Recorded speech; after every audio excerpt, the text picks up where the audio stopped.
Chester, Chester, Chester. You have a lot of people fooled, but not this guy.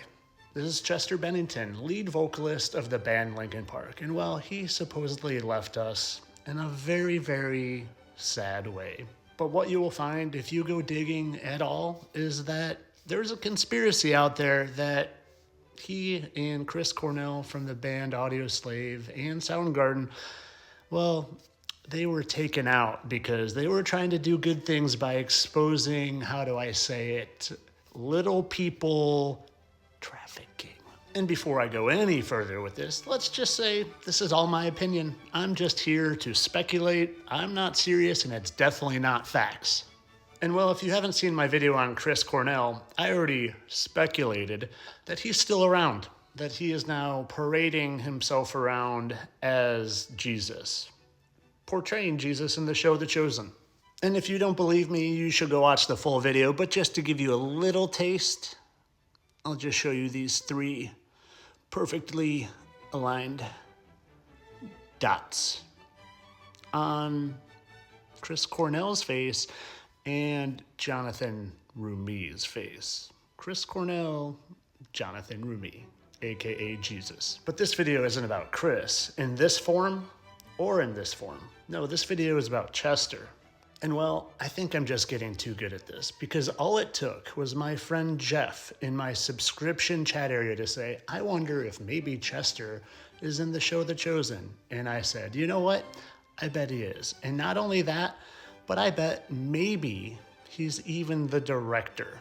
Maybe even the director who was in this video that I put in the Chris Cornell video. Let's look at it. Personally, I thought Jesus' hair was perfect, but apparently our director doesn't think so. So, we gonna change, and if nobody likes it, it's his fault. I take responsibility. It's my fault for wanting Jesus to be mildly authentic. Well, and what the haircut. Sorry. Yeah, Sorry. Because you were there. Sorry, I can't. You were there. So it's all subjective. I know the guy who was. We think, well, so do I. And, he's given me a little more insight.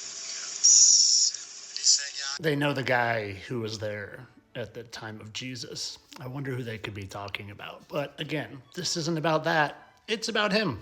His name is Dallas Jenkins, and well, he doesn't look a lot like Chester Bennington at all, right? Not at all. And even when you do the side-by-side, it's hard to see how that person could become that person, even though everything lines up perfectly symmetrical, even the hair pattern.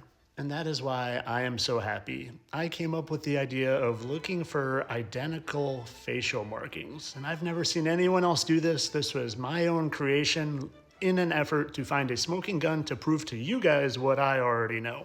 And like I said, the symmetry, it's not gonna do it on this one. I can tell. So I came packing heat, as usual. And well, when I found these first 4 being right there, and right there, and right there, and right there, I didn't think that was enough. So you know what I did? I zoomed in even closer, and I found those 3 exact marks, 1, 2, 3, and you know where they just also happen to be? Right there.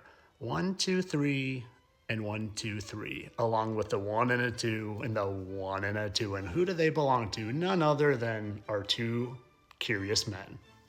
Our curious men who also just happen to share a wife who looks like she could also very much be the wife of the other.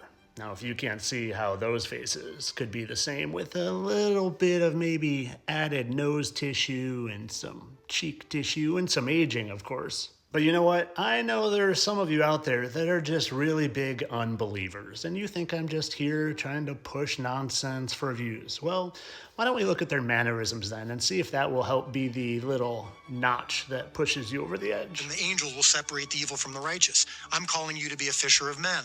He says that to Simon Peter. One of the profound moments, not the ultimate one, but one of them was me going, I think that's what I am. I'm a gatherer. I gather fish into the net, and I let God work out what the result of that is. I'm not trying to convert you in my show, although that has happened to be a very common occurrence. Or I'm not hoping. No.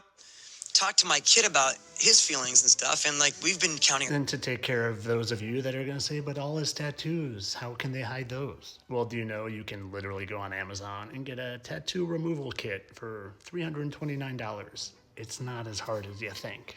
They like to make you think that, though. And if you're still not convinced of my opinion, of course, because I'm not being serious, well, they like to tell us the truth in plain sight and rub it right in our noses. And well, when he died, they just happened to cancel their tour stop in Dallas. Do you remember what I'm telling you his name is now? It's Dallas. And getting back to the beginning where I said that a lot of people believed that they were taken out because they were exposing the trafficking, well, that's the story that they create, so you get stuck at it and you don't find the real truth that all these people in the limelight that they say die of these different causes, they don't really die. They just become some other character to manipulate your brain in another way, and usually it's in some sort of duality way. If they were evil, they become a little lighter and vice versa. But of course, you guys know, like I said, this is just my opinion. I'm here because I'm a satirical humor guy and I love to entertain you. I don't really care about exposing all this so you can truly find out who and where we really are and take your power back. Nope, entertainment only.